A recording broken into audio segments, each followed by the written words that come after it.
Well, the loggers in the old days, before they knew about yellow-bellied gliders, used to cut this tree down because it was diseased.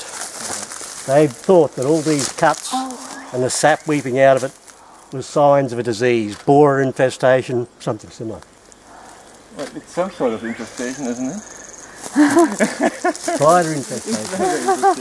But you can see that when they land on the trees and clawing around the trees, the bark just shredded off the base. So we look for we look for fresh red bark. Now we haven't done any tests yet to determine how quickly this bark ages. But when I look at that colour, this tree isn't hyperactive. It's being used, but it's not being used intensively. And I know that because when you see a very active tree being fed on by a family of 4 gliders for long periods of time at night, we've got a tree over 500 metres that way, and it's got like someone's been with a shredder and shredded bark to the height of like that in a little pile all around the base of the tree. Can you grab that stuff and hold it in your hands? Yeah. So that's just the weathered bark. Sure. Now that's caused because as the gliders move over the tree, you might have seen their claws. They're quite amazing, they're quite long, and they use those to dig in and grab. And as they grab, bark gets pulled away. Yes. And that then means that the outer weathered bark, which is this colour, when you reveal underneath, it's red. And that's why we can spot an active feed tree, because we see this big red tree.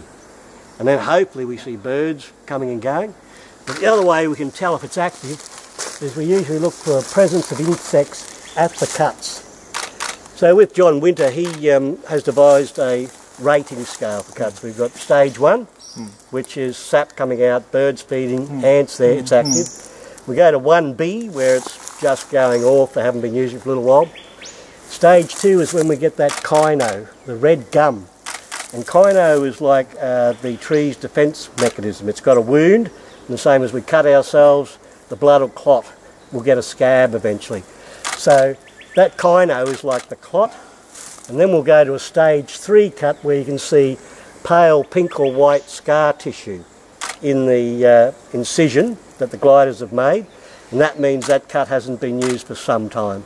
And then eventually the scar tissue seals off and it becomes the same colour as the weathered bark, and that's when they become very difficult to actually see. So some of those cuts you can still see them on trees that 40 years ago before they were first recorded.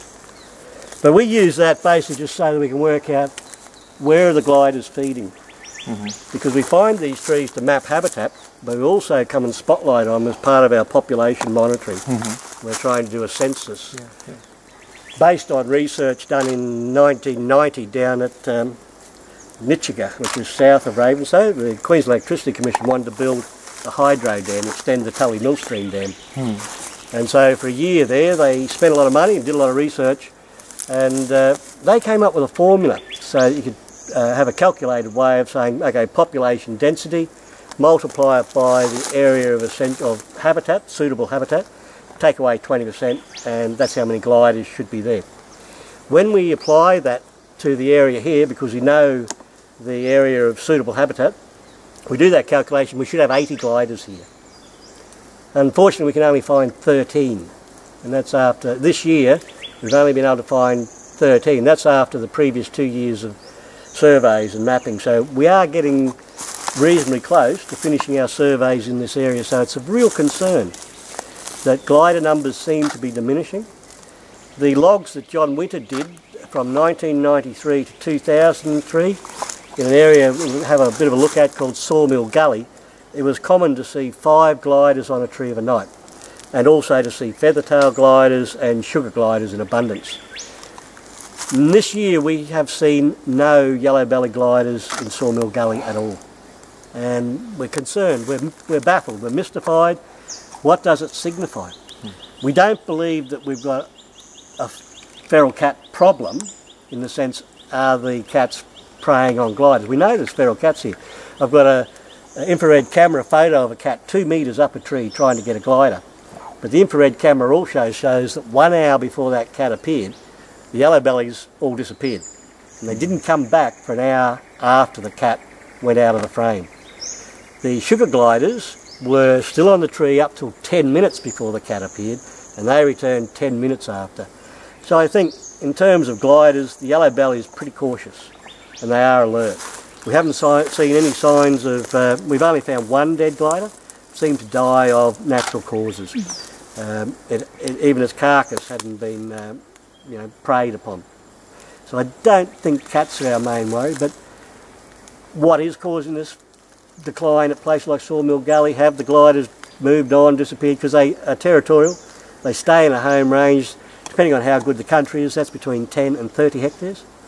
And we just don't know what's happened to that family. It's disappeared, it's unlikely to have moved, but it's, we can't find it. So we're not trying hard enough, we've got to get out there and do some more research.